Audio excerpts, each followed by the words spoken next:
एक बार की बात है, वेरेंथिया के राज्य में एडमंड नाम का एक बुद्धिमान और उदार राजा रहता था। उसे उसकी सभी प्रजा प्यार करती थी और उसका शासन समृद्धि और शांति से भरा हुआ था। राजा एडमंड की 3 बेटियां थीं, जिनमें से प्रत्येक अपने तरीके से अनोखी थी, जिनकी सुंदरता और बुद्धिमत्ता पूरे देश में प्रसिद्ध थी। सबसे बड़ी बेटी राजकुमारी एलारा अपने तेज दिमाग और कूटनीतिक कौशल के लिए जानी जाती थी। वह अक्सर अपने पिता के साथ राजनीतिक मिशनों पर जाती थी।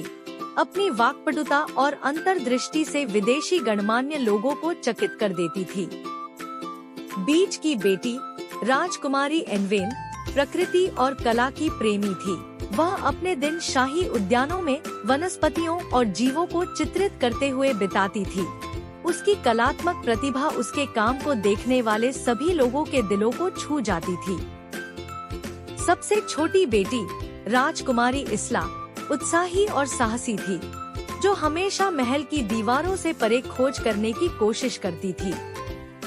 उसकी बहादुरी और जिज्ञासा ने उसे लोगों का प्रिय बना दिया, जो दूर की भूमि की उसकी कहानियों पर आश्चर्यचकित थे।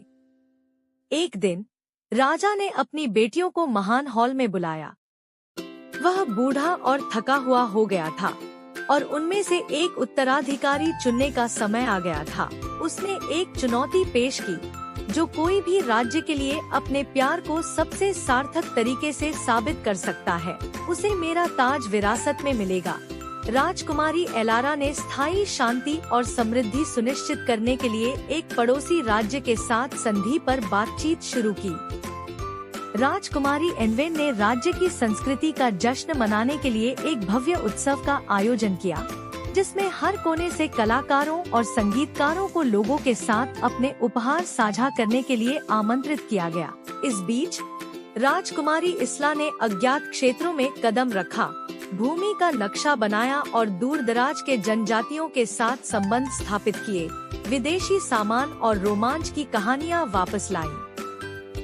कई महीनों के बाद राजा ने अपनी बेटियों को एक बार फिर से इकट्ठा किया। उन्होंने राज्य के भविष्य को सुरक्षित करने में एलारा की बुद्धिमत्ता के लिए, एनवेन की सांस्कृतिक समृद्धि के प्रति समर्पण के लिए और इस्ला की क्षितिज का विस्तार करने के साहस के लिए प्रशंसा की। यह समझते हुए कि प्रत्येक बेटी राज्य के लिए कुछ अमूल्य लेकर आई है, राजा एडमंड ने एक ऐतिहासिक निर्णय लिया। एक उत्तराधिकारी चुनने के बजाय उन्होंने फैसला किया कि बहनें एक साथ शासन करेंगी, प्रत्येक राज्य की भलाई के लिए अपनी ताकत का योगदान देगी। उनके संयुक्त शासनकाल में वेरेंथिया राज्य ने स्वर्ण युग में प्रवेश किया, जहां कूटनीति, संस्कृति और अन्वेषण पहले से कहीं अधिक फले फूले। और इस तरह बुद्धिमान राजा और उनकी 3 उल्लेखनीय बेटियों की कहानी किंवदंती बन गई, विविधता के बीच एकता और ताकत की कहानी।